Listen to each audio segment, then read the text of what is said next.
Assalamualaikum dan salam sejahtera.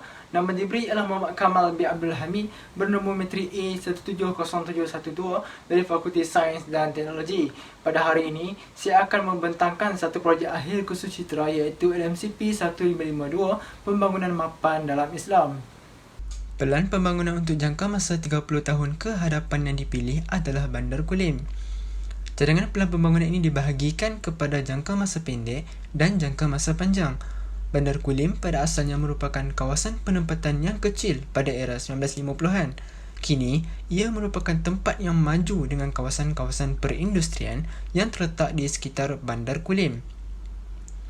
Oleh itu, cadangan pelan pembangunan bagi jangka masa pendek iaitu dalam lingkungan 5 tahun adalah seperti berikut.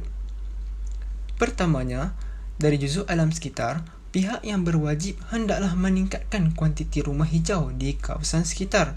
Ini kerana pencemaran alam sekitar dapat dielakkan dengan meningkatkan kandungan oksigen dalam udara.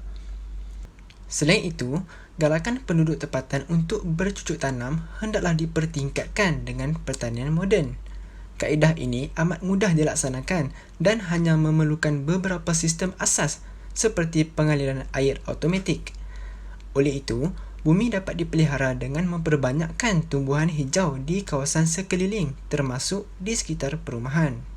Dari aspek sosial pula, wakaf pendidikan dan bantuan persekolahan hendaklah diperbanyakkan dalam menyokong pembelajaran anak muda supaya lebih berpeluang serta bersemangat dalam melanjutkan pelajaran ke peringkat yang lebih tinggi.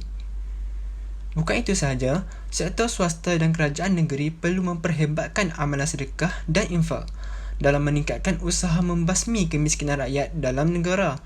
Oleh itu, dalam jangka masa pendek, sistem sosial masyarakat dapat ditambah baik dari semasa ke semasa. Rancangan melalui juzuk ekonomi pula berkaitan peningkatan ketelusan dalam sistem pentadbiran dan kewangan dengan teknologi terkini atau Good Corporate Governance. Ini kerana penggunaan teknologi terkini dapat merekod setiap urusan dengan cekap dan memantau setiap aktiviti secara telus. Seterusnya, insentif kepada usahawan muda hendaklah diperbanyakkan supaya dapat memupuk semangat dalam memenuhi konsep tijarah bagi memulakan perniagaan. Oleh itu, semakin ramai anak muda akan menceburi bidang perniagaan yang akan menguntungkan ekonomi negara. Bahagian kedua pula merujuk kepada cadangan pelan pembangunan bagi jangka masa panjang iaitu dalam lingkungan 30 tahun akan datang. Rancangan dari sudut alam sekitar adalah dengan memperluaskan penggunaan tenaga keterbaruan iaitu solar energy bagi menjimatkan sumber alam. Ia juga tidak melepaskan sebarang gas rumah hijau dan tenaga ini boleh diperbaharui serta digunakan dalam jangka masa panjang.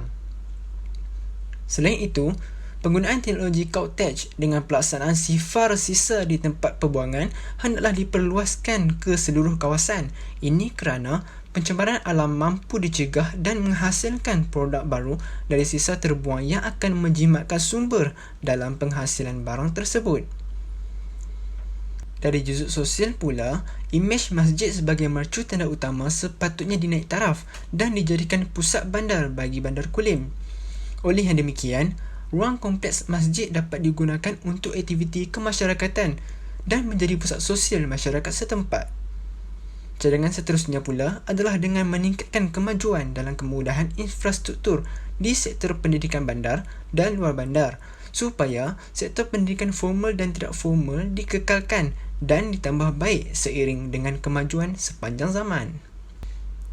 Juzuk terakhir adalah berkaitan ekonomi di mana pihak kerajaan meningkatkan taraf perusahaan kecil dan sederhana iaitu PKS ke peringkat yang lebih tinggi. Langkah ini membolehkan ekonomi penduduk semakin bertambah dalam jangka masa yang panjang dan merancakkan lagi ekonomi negara. Bukan itu sahaja, memperhebatkan program wakaf dan infak dalam ekonomi negeri seperti wakaf pembangunan, wakaf perniagaan maupun bantuan kecemasan secara berterusan akan membantu pelbagai pihak serta menguntungkan ekonomi negara dalam jangka masa panjang. Kesimpulannya, pembangunan dari juzuk sosial, ekonomi dan alam sekitar amat penting dalam membangunkan suatu kawasan yang lestari. Apabila cadangan murni seperti dihuraikan ini dijalankan oleh semua pihak, semestinya taraf hidup rakyat, keseimbangan dalam ekonomi dan kelestarian persekitaran dapat diperoleh. Sekian daripada saya. Terima kasih kerana menonton.